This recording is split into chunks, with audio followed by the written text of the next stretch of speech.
The journey of the entire Marvel Cinematic Universe started with the journey of Tony Stark.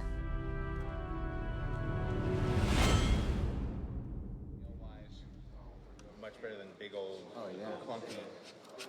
And that sound is great. The hero glove's a little large too, but I think we might be able to get away with it. Going back to Favreau and Robert Downey Jr. and the founding moments of Marvel Studios, we said, we want the hero to be as interesting out of costume as they are in costume. I had just been hired to cast in the first Iron Man. Jon Favreau was on board at that time, and I remember asking him in a meeting with everyone, tell me all the qualities that you think are most important. Fast, quick-witted, and funny, and dynamic, and a bit troubled, and confident, and brilliant, and all of these things. And we really kept coming back to Downey. Stan Lee said he kind of created him on a dare. Could you make a billionaire weapons manufacturer, philandering philanthropist, you know, who largely lives an ugly and irresponsible moral psychology? It's a piece. If you look at Downey and his early work, you know, it's amazing. I mean, you look at Chaplin, you look at Less Than Zero. I mean, they're tough characters to watch. Robert Downey Jr. at that point in his career wasn't necessarily a family-friendly name. Today is ridiculous, but at the time, it was, whoa, risky casting Robert Downey Jr. The truth was, we got to a point that we realized if we didn't cast him, that would have been the biggest risk. Robert has a whole career of great work behind him, and he was at a point in his life and his career where he was ready to break out and do something really big and exciting. John was in love with the idea of Downey playing the part, and we all felt so sure about him on a creative level. Because he wasn't instantly a slam dunk approval, I suggested we have screen tests. I remember walking in with Robert Downey Jr. the day of the tests.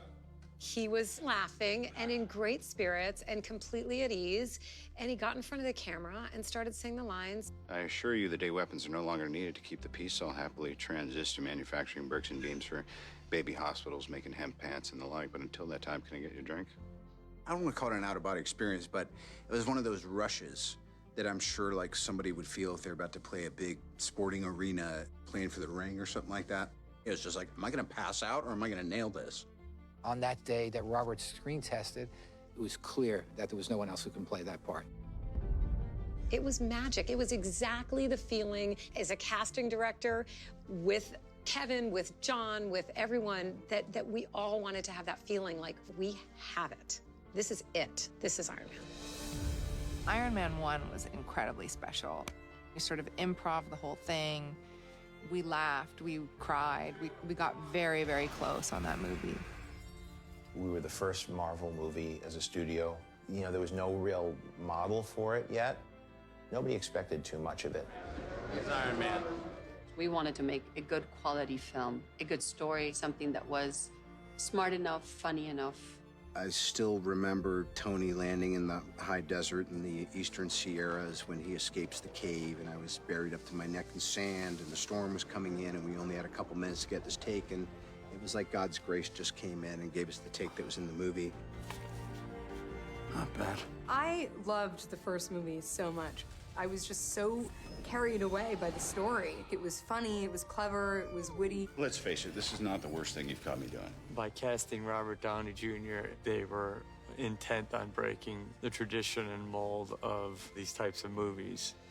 It was an unexpected choice at the time, and so it made for this really dynamic, really surprising performance. Yeah! Is that so hard?